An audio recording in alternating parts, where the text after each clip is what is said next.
के अंदर जो प्रयास प्रारंभ हुआ उसका परिणाम क्या था? आज प्रधानमंत्री मोदी जी के विजन के अनुरूप जो कार्यक्रम प्रारंभ किए गए उसका परिणाम क्या था? पहले यूपी में लोग पैसा तो जमा करते थे बैंक में, लेकिन वो पैसा यूपी में खर्च नहीं हो पाता था। हमारा जो सीडी रेशो था वो मात्र 42% था, आज यह बढ़कर के 56% हो गया है। यानी पहले 1 रुपया जमा होता था तो मात्र 42 पैसा यहाँ खर्च होता था।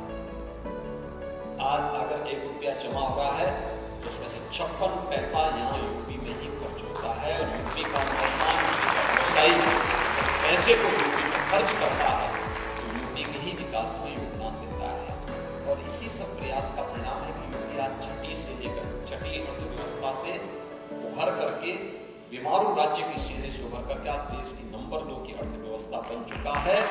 और अगले 5 साल तक से यूपी को देश की अग्रणी अर्थव्यवस्था के रूप में स्थापित करना है। इसमें आप सभी युवाओं की बड़ी भूमिका होती है, और मैं इसीलिए सभी इंस्टीट्यूशन से कहूंगा, प्रदेश भर के जितने भी हमारे ITI हैं, पॉलिटेक्निक हैं, इंजीनियरिंग कॉलेजेज हैं, विश्वविद्यालय हैं या महाविद्यालय हैं, वे युवाओं की स्किल मैपिंग भी करें। देखें युवा में क्या क्षमता है, क्या कर गुजरने की उसकी आगे की प्रवृत्ति है, कैसे वो आगे काम कर सकता है, कैसे उसको गाइड किया जा सकता है। राष्ट्रीय शिक्षा नीति इस दिशा में आपके लिए मंच का काम करेगी, एक नया प्लेटफॉर्म का काम करेगी, क्योंकि इसमें परंपरागत पाठ्यक्रम के साथ साथ आपको किसी एक ऐसे पाठ्यक्रम को जब आप अपने महाविद्यालय से, अपने कॉलेज से या अपने किसी भी संस्थान से बाहर निकलेंगे तब आपको किसी के पास हाथ फैलाने की, बल्कि आप जब जाएंगे तब आपके पास अपनी जॉब होगी या अपने पैरों पर खड़ा होने की सामर्थ्य होगी। इस प्रकार की स्थिति राष्ट्रीय शिक्षा नीति प्रधानमंत्री मोदी जी के विजन के रूप आज करने जा रही है, और उसके लिए मैं आह्वान करूंगा कि हमें उस प्रकार के पाठ्यक्रम के साथ जुड़ना, उस प्रकार के कार्यक्रमों को आगे बढ़ाना। अब इसी का परिणाम है टेक्नोलॉजी इसमें बहुत सहायक हो सकती है, बहुत सारी चीजें इसमें आगे बढ़ रही है, अलग अलग फील्ड में नई चीजें हम दे सकते हैं।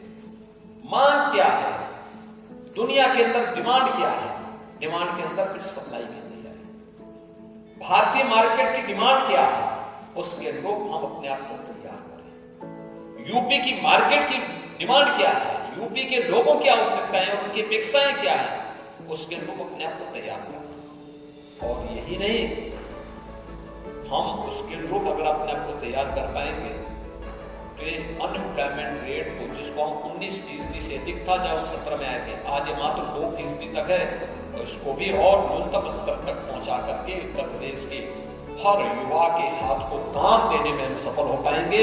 कितनी बड़ी संभावना यूपी में है, एग्रीकल्चर के फील्ड में, MSME के फील्ड में, विश्वकर्मा श्रम सम्मान के फील्ड में, इंडस्ट्रीज के फील्ड में, और जीवन के अलग अलग क्षेत्र में अलग अलग कार्य हैं। उन सभी को मैं यहाँ पे व्यावसायिक और कौशल विकास विभाग से इस बारे में जरूर कहूंगा कि जितने युवा आए हैं इनका रजिस्ट्रेशन हो, जिनका प्लेसमेंट हो चुका है। कुछ लोगों की समस्याएं जरूर होंगी, जो यूपी में है उनके लिए दिक्कत नहीं, लेकिन यूपी के बाहर जाने में उन कुछ नौजवानों को समस्याएं हो सकती, देखना की आवश्यकता है, उनके लोग यूपी में जॉब उनको प्राप्त हो सकती।